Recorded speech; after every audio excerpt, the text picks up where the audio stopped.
90-81. Highlights from this one. Controversial play second quarter. Derek Coleman and Patrick Ewing come together. Ewing gets the worst of the exchange, taking a forearm. But in addition, he's ejected because he had picked up a technical earlier, and that was his second. Likely a lousy call, but Patrick's teammates, drawing energy from a fired-up crowd, picked up the slack. Charles Oakley got 20 of his season-high 25 in the first half, also had 24 rebounds. In the third quarter, though, the Nets came back. Chris Morris setting up Kevin Edwards there. Part of a 21-4 run, brought them to within 5.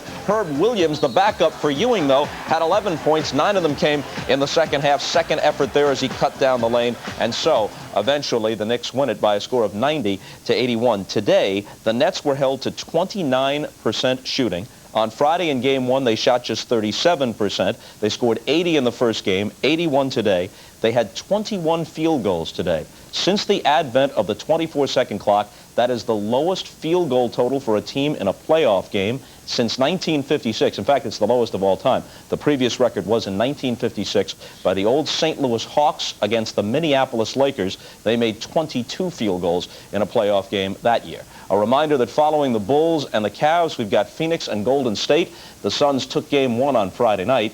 The other half of that bracket is Portland and Houston. The Rockets lead that series 1-0 with Game 2 tonight at the Summit. With a report, here's Marianne Grabavoy in Houston. Thanks, Bob. The Houston Rockets' strong inside-outside game presents a classic dilemma for the Portland Trail Blazers. Continue to double-team Olajuwon and hope Houston goes cold from the outside, or take your chances with Olajuwon and pressure Houston outside, where they made 9 three-pointers in Friday night's game, a franchise playoff record. For the Trailblazers tonight, the X factor is center Chris Dudley. He played only 18 minutes in the opener, but he seems to be their best hope against Olajuwon. Well, when I play him physically, all I try to do is try to keep him off his favorite spot, you know, make him move out a little bit further so the shot he does take is maybe a couple feet further out than he would like. We were very lucky to be in our this position now. But tonight, we would try to execute the game plan, which is stopping their fast break, keep them off of the offensive rebound, and stop the penetration. It's human nature to have a letdown. We're fighting that.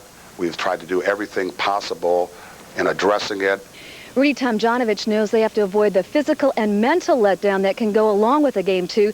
That was exactly the case last year when they lost Game 2 to the Clippers. Now back to New York and NBA Showtime, Bob Costas. Okay, and when we come back, a look at Warriors rookie Chris Webber. That's after a message from Prudential and a word from the NBA.